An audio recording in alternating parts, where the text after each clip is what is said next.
അല്ലെങ്കിലും മച്ചമ്മച്ചാൻ ഈ കോളേജിലെ ഹൈ ജമ്പ് ചാമ്പ്യൻ അല്ലേ? ചെന്നൊരു മിന്നുന്ന പ്രകടനമാണ് കാഴ്ചവെക്കേ. ബാക്കി കാര്യം ഞങ്ങൾ ഏറ്റവും മച്ചച്ചന്റെ ചാട് ഞങ്ങൾ കൈയടിക്കാനുള്ള ആളുണ്ടാക്കട്ടെ.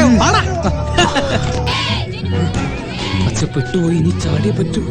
മച്ചാ, നമ്മുടെ മൊണോപ്പൊളി പൊളിക്കരുത്. അടിച്ചതിന്റെ മോണെ ഞാൻ പൊളിക്കും.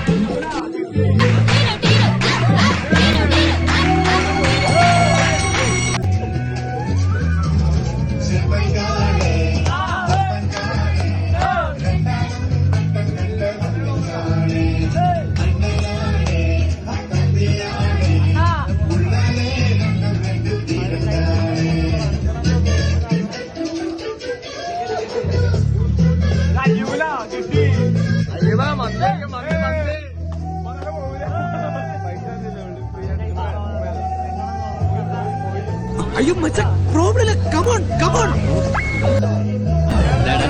നീ ഒറ്റയ്ക്ക് അടി പഠിക്കും, എനിക്ക് വേറെ പണിയുണ്ട്.